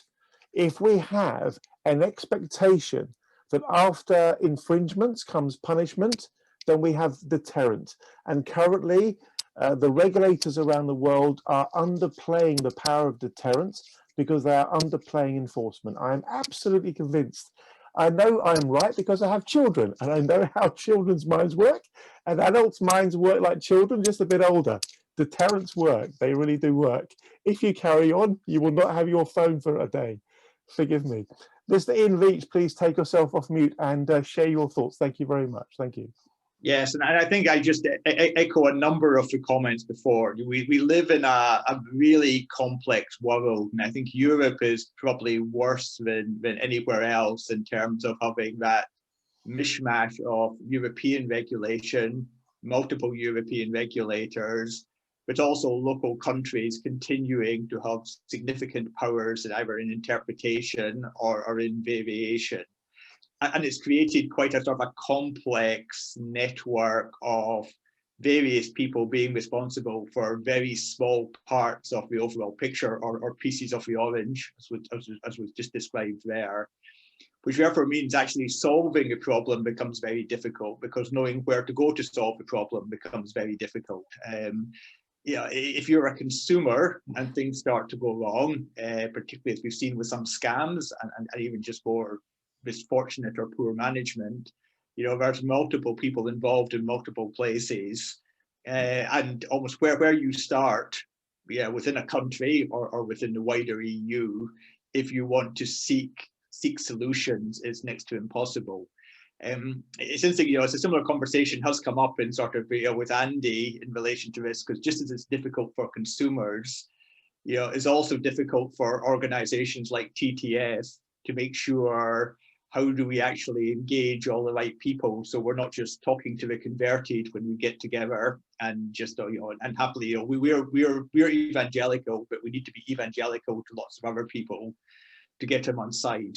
So I have to admit, we have started an initiative in TTF, thanks to Andy for nominating me to look at it, almost trying to write down what the financial ecosystems look like and what these networks are.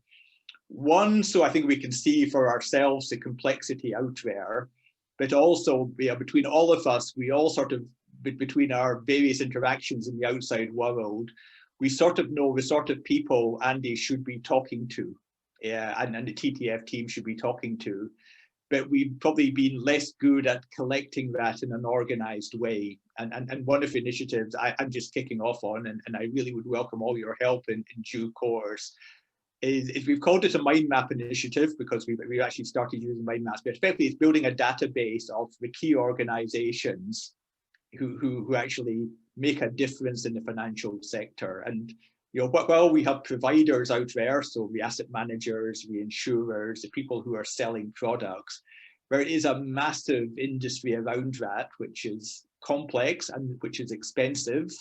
You know, so we'd have politicians, we'd have regulators, we have journalists, we have advisors, we have think tanks. You know, once you have industry, you then have industry bodies to do lobbying. Once you have professions involved, you then have professional associations. You know, you then need industry bodies of industry bodies, you know, at an EU level. So it becomes, you know, layers of an orange, or, you know, going out, you know, as you start to peel. It's actually more like an onion. As you peel bit by bit, you get more and more people involved in this whole process. And you know, we sort of done a couple of initial examples. I could, I mean, if I've got 2 seconds, Andy, I could give you a quick show of, let me see, can I make this work? Please do. Sure, so. Whilst you're getting that ready, I'll just briefly explain. So this is a really important Transparency Task Force project. I'll explain why. So we have a strategy for driving change. And our strategy for driving change is about bringing together the thinking of 2 types of people. On one hand, people like everybody here today who have a sense of passion and purpose for the change that we want to see. And on the other hand, the people that we characterize as having the power and the position to make change possible, such as the regulators, the central banks, the leaders of the major trade bodies and associations, the policymakers. And the Mind Map initiative that Ian is explaining, and it's a project that Ian is very kindly leading for us on a purely voluntary basis, is all about drawing this ecosystem so we know who the people with the power and the position are, so that we can reach out to them and engage them. And ultimately, we're going to have this for every country in the world. We're starting off with the UK, and then we're going to Europe and other countries as well. And if everybody just gives us a little bit of what they know about, so for example, we've got one gentleman in the USA who knows all you could need to know about the US insurance industry. So he's got the responsibility of building the insurance branch for the USA Mind Map. I hope this helps to explain what we're trying to do. Ian, back to you. Thank you very much. And I think really it's that collective wisdom of crowds, you know, almost with a very small number of people starting very quickly and not putting a phenomenal amount of time into it. You know, we've already identified in the UK, I think we're up to about 500 organizations and names. I show you a picture for Ireland because it's slightly easier, but even still, you know, in Ireland, where I'm currently based, there probably is about 10 life insurance providers who do most of the savings and investment business, and about 4 main banks. But yet somehow between that, we've already got well over 100 senior people involved. And where it would start, and I apologize, it is a bit small. I will go up a bit. You know, what we're really trying to catch is always things, you know, who are the regulators and who are the key people in the regulators? Who are the various politicians who actually tell the regulators what to do? Who are the policy makers who actually turn political will in? Who turns up on radio, TV, or in the newspapers? What are the campaign groups? And probably Ireland, maybe we're slightly less. I think the UK is up about 20 or 30. Where are online influencers? And then who are the banks, the asset managers, the investment consultancies and finance firms that are making a difference? You know, now our aim is not to categorize every one of the many 100,000 people who work in financial services somewhere in a box. These are about CEOs, chairmen, the people we need to convince to do things differently. Similarly, catching authors, academics, consumer groups and ombudsmen, you know, think tanks, the professional associations that play a very big role across the entire sector, and then similarly the various trade bodies. You know, so I mean, our plan is, you know, for all the key markets, you know, one, identifying the names is very useful, and you know, it can be done. But probably all of us know enough to fill in little bits of this picture. So it can slowly be put together. The mind map model sort of helps because it gives you a nice picture when you look at it. Instead of a big long Excel database, you go, oh yeah, I never thought of that. So for example, we missed out fintech and a lot of the disruptors. So these are now being added. But the plan would be to capture these for all the key markets, and particularly for all the key EU markets, so we can work things out. And I think, Andy, you're setting this up now as a formal group, but we really would welcome anyone who wants to sort of come along and help. You know, it's a great way to spend maybe an hour of your life with a cup of coffee, just thinking through who exactly you know in your markets. Perfect, Ian. Thank you so much. So we do want people to volunteer. The Transparency Task Force is a community of volunteers committed to trying to make a difference. This is a really worthwhile initiative. We don't believe it's ever been done before. There's never been an attempt to create a mind map of the finance ecosystem and the people that really matter. Can I please invite everybody to volunteer? We're going to go straight now to Christiana Hertz, who's going to talk for a short while about her views in relation to how should the finance sector in Europe be reformed, and then we'll be thanking all of our speakers and then bringing the session to a close. But can I please invite Christiana to come and talk for a short while about what matters to her? Thank you very much. Thank you. Thank you so much, Andy, for having invited me. I didn't have much time tonight, but I'm so happy I attended this conference because it was really amazing, and listening to all the people with so much of passion that really gives a push in these troubling times to me personally. So thanks a lot again for the invite. You said it at a couple of minutes ago. I talked about an idea on the audit. I have thousands of new ideas now after listening to this conference. I could speak about purpose, regulatory capture. I could speak about more regulation versus enforcement of existing regulation. I could speak about the reputable businessman. But maybe this is for another time. I will speak about what Josina has mentioned in her part as well. It's the dire need to reform the governance. We are talking at EU level all the time about the E and the S. We're not talking about the G, but the G is the fundament of everything else. It's the basis on which all E and all S is built. And one part in my view, one important part of the G is that investors, that shareholders get reliable and trustful information. And one part of this reliable and trustful information is provided by the auditors of a company. For shareholders, this is very important. For your information, some of you may not know me. I'm from the German Association of Private Investors. We are representing individual shareholders, fund holders, bond holders, etc. But we're focusing on the private user side. So for us, for our members, it is extremely important that the annual accounts, that the annual reports are reliable and trustworthy, and we trust in the statement of the auditor. If the auditor signs off the accounts, normally we should be able to think that these accounts are correct and okay.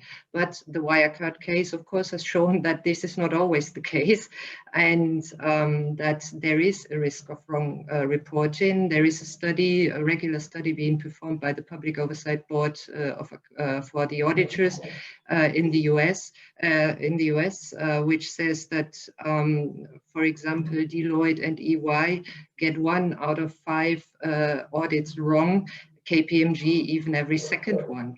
I mean, looking at these figures and looking at our own figures in Germany, our reporting error rate last year was 11%. So there is not so much trust. There are a couple of, I mean, we are looking at the audit reform for many, many years. It started, I don't even remember, 2010 or so, with the big audit reform that has been launched by Michel Barnier at that time. And we are having a cap on non-audit fees. We're having an audit rotation. We are trying everything, or a lot of things, to strengthen the independence of the auditor. But there is one big thing we have not yet touched. That is the main root cause of the problem. That is that the auditors are being paid by the companies. And who pays, who decides? That's a very simple rule that we all know. And so one idea, and thank you, but Andy, but I cannot take the credit for myself. But it's an idea that was brought up by Michel Barnier at the time he presented the audit reform in 2010. But his proposal failed miserably in the process, unfortunately, is to get rid of this this problem and to find another design of the audit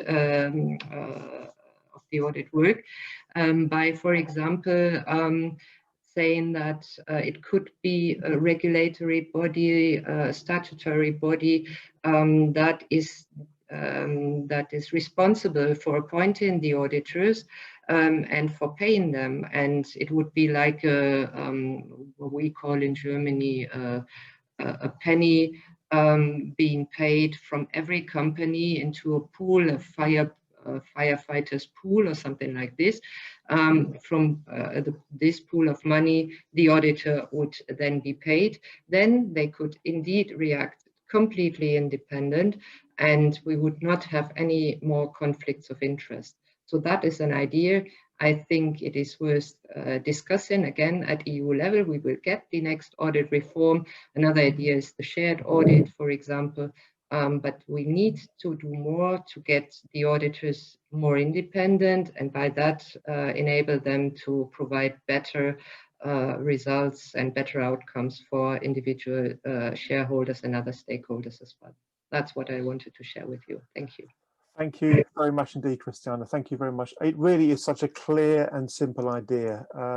I imagine that the lobbying against this idea by the audit profession was probably very, very strong. Yeah. So we must be brave and courageous and push back and keep pushing and keep pushing and keep pushing until eventually something good happens. Thank you very much indeed, Christiana. Can I please invite everybody to thank Christiana and Christoph and Ian, and in fact all of our speakers. It's been a very, very educational session. I feel I've learned a great deal. I hope you've all picked up good ideas too. Thank you very much indeed. Okay, we're going to be wrapping the session up shortly. Thank you very much indeed for your time. We will be circulating the notes. We will be circulating the slides. You'll all be invited to become subscription members if you wish to become subscription members of the TTF.